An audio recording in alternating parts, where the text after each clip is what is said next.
Hello friends, मैं सनम जैन। आप सभी देख रहे हैं एच जे सनम चैनल पर। आप सभी का स्वागत है। दोस्तों, आज की कहानी है ननंद रानी बड़ी सयानी। कहानी आखिरी तक जरूर देखिएगा। कहानी देखने के बाद आप भी कहेंगे ननंद रानी बड़ी सयानी। आज की कहानी शुरू करने से पहले कर दीजिए चैनल को सब्सक्राइब, क्योंकि जब भी मैं लेकर आऊँ नई नई कहानियाँ तो आप सभी को पता चल सके। वीडियो को लाइक एंड शेयर करना बिल्कुल नहीं भूलिएगा। इससे मुझे मिलती है नई नई कहानियाँ लिखने के लिए प्रेरणा। तो चलिए कहानी शुरू करते हैं। आज निशा बहुत खुश थी, क्योंकि आज वह 2 साल बाद अपने मायके रहने के लिए जा रही थी। पति राजीव की नौकरी के चक्कर में उसे कभी भी अपने मायके जाकर रहने का मौका ही नहीं मिलता था। लेकिन आज तो वह सोच कर आई थी कि 1 महीने से कम तो मायके में रहूंगी नहीं। जब 2 साल पहले वह अपने मायके गई थी, तब उसके छोटे भाई सुंदर की शादी थी। तब भी वह सिर्फ 10 दिन के लिए ही अपने मायके गई थी। छोटी भाभी मानसी के साथ तो वह ज़्यादा दिन तक रुक ही नहीं पाई। सोच रही थी इस बार तो दोनों भाभी के साथ रहने का मौका मिल रहा है तो बहुत मजा आएगा। निशा की बड़ी भाभी प्रियंका तो निशा के लिए माँ के समान थी। जब निशा 8 वर्ष की थी तब उसके बड़े भैया राहुल की शादी हो गई थी और प्रियंका भाभी घर पर आई थी। प्रियंका भाभी ने निशा और उसके छोटे भाई सुंदर का बहुत ख्याल रखा। माँ तो पहले ही चली गई थी और बड़े भैया की शादी के 5 साल बाद पिताजी का भी देहांत हो गया था। प्रियंका भाभी के आने के बाद निशा और उसके छोटे भाई सुंदर को माँ का प्यार मिला। प्रियंका ने उन दोनों की बहुत अच्छे से परवरिश की। वक्त निकलता गया और निशा और उसका छोटा भाई सुंदर बड़े हो गए और भैया भाभी ने उन दोनों की शादी की सोचते हुए निशा का मायका आ चुका था। वही अपने घर के बाहर खड़ी थी और अपने घर की बैल बचाती। बड़ी भाभी दरवाज़ा खोलती, निशा अपनी बड़ी भाभी के गले रखती। घर के अंदर आकर वह पूछती, छोटी भाभी नहीं दिख रही हैं, कहीं गई हैं क्या? निशा की बड़ी भाभी ने कहा, तुम थक गई होगी, मैं तुम्हारे लिए चाय नाश्ता लेकर आती हूँ। निशा ने कहा, यही तो मेरे सवाल का जवाब नहीं हुआ। आप मुझसे ज़रूर कुछ छुपा रही हैं। फ़ोन पर भी आप 2-4 दिन से अच्छे से बात नहीं कर रही हैं। बताइए ना, छोटी भाभी कहाँ हैं? प्रियंका भाभी ने कहा, वही अब इस घर में नहीं रहती। निशा ने कहा, इस घर में नहीं रहती तो कहाँ रहती हैं? प्रियंका भाभी ने कहा, मानसी को इस घर में रहना पसंद नहीं था, इसलिए वह सुंदर के साथ अब दूसरे घर में रहने लगी है। मानसी एक घर छोड़कर जा चुकी है। निशा ने कहा, मानसी भाभी एक घर छोड़कर चली गई और आपने उन्हें जाने दिया? आपको सुंदर भैया को मानसी भाभी को रोकना चाहिए था। प्रियंका ने कहा, अब मैं क्या कहती? सुंदर अब बड़ा हो चुका है और मानसी भी कोई बच्ची नहीं है। उन दोनों को जो सही रखा उन्होंने किया। निशा ने कहा, फिर भी भाभी, आपको एक बार तो सुंदर भैया और मानसी भाभी को समझाना चाहिए था। प्रियंका भाभी ने कहा, समझाया बच्चों को जाता है, लेकिन अब सुंदर मानसी बड़े हैं। सुंदर और मानसी दोनों ही पढ़े लिखे हैं, तो उन दोनों को समझाने का कोई मतलब नहीं था। और वैसे भी मैं कहती भी क्या, मानसी हर बार यही कहती थी, मैं उस पर हुक्म चलाती हूँ, उसे अपने मन का काम करने नहीं देती। कभी कभी मैं उसे किसी काम के लिए टोक देती थी तो उसे बहुत बुरा लगता था। वही मुझसे कहती थी, जिस तरह आप इस घर की बहू हैं उसी तरह मैं भी हूँ, तो आप मुझे बात बात पर समझाया मत कीजिए। क्या सही है क्या गलत है मैं बहुत अच्छे से जानती हूँ। मुझे आपकी सलाह की कोई भी ज़रूरत नहीं है। वही तो बाहर बालों से भी कहती थी कि मेरे पति नौकरी करते हैं और मेहनत कर कर पैसे कमाते हैं। भैया और भाभी उन पैसों को खर्च करते हैं। क्या मेरे पति कमाते नहीं हैं? तुम ही बताओ निशा, क्या आज तक तुम्हें और सुंदर को हमने कभी भी किसी वस्तु के लिए मना किया? क्या तुम दोनों की परवरिश में हमने कोई भी कमी रखी? मानसी को कहने के पहले एक बार तो सोच लेना चाहिए था ना। पढ़ाने में कोई कमी नहीं रखी, उसे बाहर पढ़ने के लिए भेजा, उसकी अच्छी नौकरी लगी थी, तब मुझे बहुत ज़्यादा खुशी हुई थी। लेकिन मानसी कहती है कि मैं उससे जलती हूँ क्योंकि उसका पति मेरे पति से ज़्यादा कमाता है। वह तो यह तक कहती है कि भाभी मेरी सुंदरता से भी जलती हैं। मैं ही तो मानसी को इस घर की बहू बनाकर लेकर आई थी। उसकी सुंदरता से मुझे नफरत होती तो मैं उसे इस घर की बहू क्यों बनाती? अरे, मैंने तो सोचा था कि देवर जी की शादी होने के बाद मेरी देवरानी आएगी और हम दोनों बहनों की तरह इस घर में खुशी से रहेंगे। मैं तो कभी भी नहीं चाहती थी कि देवर जी और देवरानी जी इस घर को छोड़कर जाएं, पर मानसी एक दिन जिद पर अड़ गई। कहने लगी, मुझे इस घर में घुटन होती है, अब मैं इस घर में और नहीं रहूंगी। तो मैंने भी उन्हें रोकना सही नहीं समझा। जब हम पास में रहकर खुश नहीं थे तो दूर ही रहना अच्छा है। निशा ने पूछा, क्या आपने कभी मानसी भाभी को यह सब बात करते हुए सुना था? क्या भाभी ने आपसे कभी यह सब बात कही थी? प्रियंका भाभी ने कहा, मुझसे नहीं कही तो क्या हो गया, लेकिन नौकरानी ने एक दिन सुन लिया था जब वह पड़ोस की बिमला से बात कर रही थी। और मैंने खुद देखा था, जब भी मानसी पड़ोसियों से बात करती थी तो मुझे देखकर शांत हो जाती थी या टॉपिक ही बदल लेती थी। उसके हाव भाव बताते थे कि वह मेरी बुराई कर रही है। मैंने तो अपने देवर को अपना बेटा ही माना था, लेकिन एक बार सुंदर ने भी कभी मानसी से नहीं कहा कि हम यह घर छोड़कर क्यों जाएं। जब दोनों की खुशी इसी में थी तो मैं उनकी खुशी को मना कैसे कर सकती थी। निशा कुछ और पूछती, उसके पहले ही प्रियंका भाभी कहती, अब छोड़ो यह सब बात, मैं तेरे लिए अभी नाश्ता बनाकर लेकर आती हूँ। प्रियंका भाभी की बात सुनने के बाद निशा को बिल्कुल भी विश्वास नहीं हुआ कि मानसी भाभी ऐसा कर सकती हैं। वह मानसी के साथ 4 दिनों तक कभी नहीं रुकी, लेकिन फ़ोन पर उसकी अक्सर बातें होती रहती थीं। निशा सोच रही थी कि मानसी भाभी तो हमेशा प्रियंका भाभी की तारीफ ही करती थी। वही तो हमेशा यही कहती थी कि मुझे तो जेठानी के रूप में एक बड़ी बहन मिल गई है। वही तो कभी भी मुझे किसी चीज़ के लिए मना नहीं करती और मुझसे कोई भी ज़्यादा काम भी नहीं कराती। उनसे तो मुझे बहुत कुछ सीखने के लिए मिला है, लेकिन यहाँ पर तो भाभी कुछ और ही कह रही हैं। मुझे नहीं लगता कि कभी भी मानसी भाभी ऐसा कह सकती हैं कि प्रियंका भाभी उन पर हुक्म चला रही हैं। वही तो हमेशा प्रियंका भाभी की तारीफ ही करती थी। बात कुछ और है, लेकिन प्रियंका भाभी भी तो झूठ नहीं बोलेंगी। शायद दोनों के बीच में कोई गलतफहमी हुई है, मुझे उसे दूर करना चाहिए। तभी घर की नौकरानी आती। निशा देखती कि घर की नौकरानी तो बदल गई है, पहले तो कोई और काम करती थी। निशा ने अपनी भाभी प्रियंका से पूछा कि नौकरानी क्यों बदलती, तो उन्होंने बताया कि जो पहले काम करती थी उसके पति की बाहर नौकरी रख गई है, इसलिए वह इस शहर को छोड़कर चली गई है। निशा ने पूछा, तो इसने ही आपसे कहा था कि मानसी भाभी आपकी बुराई कर रही थी? हाँ, इसने ही कहा था।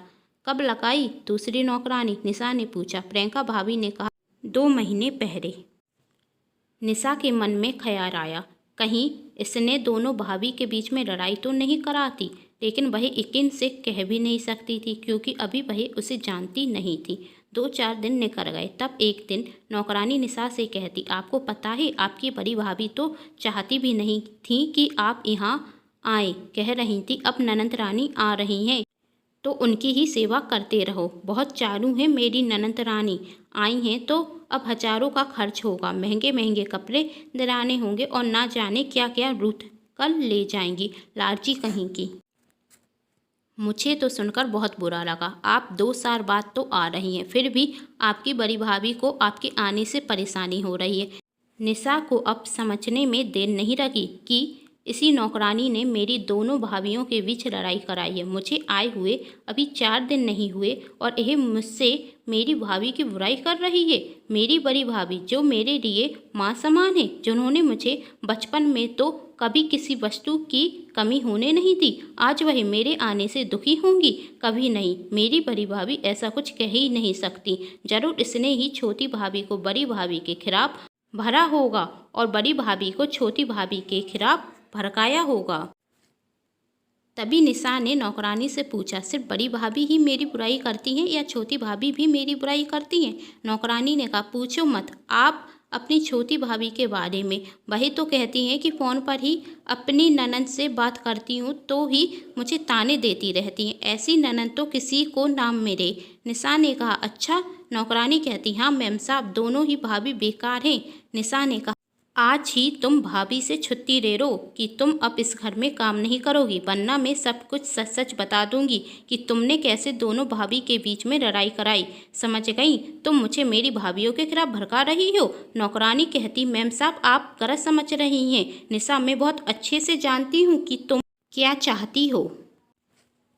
निशा ने उस नौकरानी को उस घर से निकाल तो दिया, अब उसे दोनों ही भाभी के बीच जो गलतफहमी हुई थी उसे दूर करनी थी। निशा चाहती तो सच बता देती, लेकिन उसे लग रहा था कि इससे भी दोनों भाभियों के बीच की गलतफहमी दूर नहीं होगी। फिर से कोई और उन दोनों में दरार डालने की कोशिश कर सकता है। वही सोचती, कर बड़ी भाभी के बेटे का जन्मदिन है, कर ही दोनों भाभियों को मिला दूंगी, उन दोनों के बीच की नफरत कर ही मिटा दूंगी। अब निशा ऐसा क्या करती कि दोनों की नफरत एक दिन में ही मिट जाएगी? चलिए देखते हैं।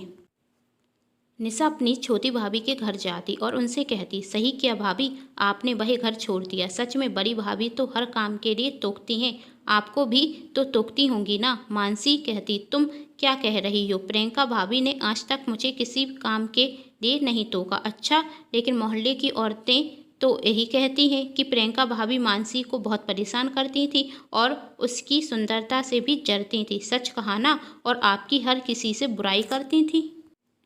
मानसी कहती, नहीं, वह मुझे बिल्कुल भी परेशान नहीं करती थी। हाँ, पर यह सच है कि वह मेरी सबसे बुराई करती थी और मेरी सुंदरता से भी जरती थी। क्या बुराई करती थी? निशा ने पूछा। मानसी, यही कि मैं घर का कोई भी काम नहीं करती हूँ और वह हमारे कारण स्वतंत्र नहीं है। जब शादी कर कर आई थी तो ननद और देवर छोटे थे तो उनकी ही देखरेख करती रही। अब ननद की तो शादी हो गई, लेकिन देवर अभी भी इसी घर में रहता है। क्या अब इन दोनों का जिंदगी भर खर्च उठाते रहें? घर खर्च में तो देवर एक भी रुपए नहीं देते, मानसी ने ही मना कर कर रखा होगा। शादी के पहले तो घर खर्च में कुछ रुपए दे ही देते थे, लेकिन जब से मानसी से शादी हुई है तो एक भी रुपए नहीं देते। और मुझे बड़ी भाभी की यह बात बिल्कुल भी पसंद नहीं आई। यह तो बड़े भैया भाभी के बच्चों की स्कूल की फीस भी जमा कर देते थे। मैंने आज तक कभी भी मना नहीं किया और मैं खुद घर का सामान लेकर आती थी, राशन लेकर आती थी। कभी भी बड़ी भाभी से पैसे नहीं मांगे, इनसे ही पैसे लेती थी। फिर भी बड़ी भाभी हमारी बुराई करती थी और कहती थी, देवरानी के आने का तो मुझे कोई सुख नहीं हुआ। मेरा दिन तो रसोई में निकल जाता है, घर का काम मुझे ही करना पड़ता है। जब भी मैं भाभी से कहती कि मैं मदद कर देती हूँ तो वह मेरी मदद लेने से मना कर देती और बाहर सबके सामने मेरी बुराई करती। अब तुम ही बताओ कि मैं अपनी बुराई कब तक बर्दाश्त करती। जब मेरी तुम्हारे सुंदर भैया से शादी हुई थी तो उन्होंने मुझसे कहा था कि तुम्हारी भाभी और भैया ने कैसे तुम दोनों का ख्याल रखा और उन्होंने मुझसे कहा था कि वह कभी भी अपने भाभी और भैया को छोड़कर नहीं जाना चाहते। इसलिए मैंने कभी भी अलग रहने की जिद नहीं की। लेकिन हद तो तब हो गई जब भाभी ने बाहर की औरतों से कहा, सुंदर की जगह एक और ननद दे देता भगवान, कम से कम शादी कर कर वह भी तो घर छोड़कर चला जाता। सोचा था कि सुंदर की शादी हो जाएगी तो वह अपनी पत्नी के साथ कहीं और जाकर रहने लगेगा, लेकिन वह तो इसी घर में रहता है। तब मैंने भी कह दिया कि मेरा इस घर में अब दम घुटने लगा है, अब मैं इस घर में और नहीं रह सकती। तब निशा ने कहा, तो आपने प्रियंका भाभी को अपनी बुराई करते हुए सुन लिया था? मानसी ने कहा, नहीं, मैंने नहीं सुना था, वह हमारे घर की नौकरानी ने सुन लिया था और उसने मुझे सब कुछ सच सच बता दिया था। वह तो बहुत अच्छी औरत है, उसने मुझे सब कुछ सच सच बता दिया, वरना मैं तो अभी भी इसी धोखे में रहती कि जेठानी जी मुझसे बहुत प्यार करती हैं और मुझे अपनी छोटी बहन की तरह मानती हैं। अच्छा, छोड़ो यह सब बातें और मुझे बताओ, क्या तुमने बड़ी भाभी से कहा कि तुम इस घर में आ रही हो? उन्हें तो सुनकर बहुत बुरा लगा होगा ना? निशा कहती, मैं प्रियंका भाभी को बताकर ही नहीं आई। वही तो आपको पता है ना कि आज बड़ी भाभी के बेटे सुमित का जन्मदिन है। हाँ, अच्छे से याद है। आखिर कैसे भूल सकती हूँ? मानसी ने कहा, जब पिछली बार उसका जन्मदिन आया था तो हम सब ने उसका जन्मदिन बहुत अच्छे से सेलिब्रेट किया था, लेकिन इस बार तो मैं उसे विश भी नहीं कर पाई। तभी निशा कहती, सुमित चाहता है कि आपने जो पहले पाइनएप्पल वाला केक उसके जन्मदिन पर बनाया था ना, वही केक आप उसके जन्मदिन पर आज फिर बनाए। मानसी कहती, बना तो देती, लेकिन भाभी ने मुझे जन्मदिन पर बुलाया ही नहीं। निशा कहती, हाँ, आप सच कह रही हैं, तो आप केक बना दीजिए, मैं शाम को आकर ले जाऊंगी। मानसी कहती, केक जरूर बनाऊंगी, आखिर सुमित मेरे बेटे जैसा है तो उसके लिए मैं इतना तो कर ही सकती हूँ। उसे जन्मदिन विश नहीं कर पाई तो केक बनाकर उसे खुश तो कर ही सकती हूँ। निशा कहती तो ठीक है, मैं शाम को केक लेने आ जाऊंगी। निशा सोचती आज भी छोटी भाभी बड़ी भाभी को पसंद करती है, लेकिन कहने से हिचकिचाती हैं। निशा अपनी बड़ी भाभी के घर पर चली जाती और शाम को मानसी निशा को फ़ोन करती कि केक बन गया है, तुम लेने के लिए आ जाओ। निशा कहती भाभी मैं नहीं आ पाऊंगी, मेरे पैर में चोट लगी हुई है, आप ही आ जाइए। मानसी कहती मैं कैसे आऊँ, भाभी को पसंद नहीं आएगा। निशा कहती आप घर के बाहर आकर केक दे दीजिए, मैं सुमित को भेज दूंगी, वह ले लेगा। मानसी कहती ठीक है। मानसी केक लेकर प्रियंका भाभी के घर के बाहर आ जाती और निशा को फ़ोन कर देती कि सुमित को भेज दो, मैं केक लेकर आ गई हूँ। निशा अभी भेजती हूँ और वह अपनी बड़ी भाभी से कहती देखो भाभी, छोटी भाभी आई हैं, शायद केक लेकर आई हैं हमारे सुमित के लिए, लेकिन अंदर नहीं आ रही हैं, बहुत जिद्दी हैं, सच में बहुत घमंडी हैं छोटी भाभी। तभी प्रियंका भाभी ने कहा घमंडी कैसी, घमंडी होती तो यहाँ तक थोड़ी ना आती, और वह अंदर कैसे आ जाए, मैंने भी तो उसे बुलाया नहीं।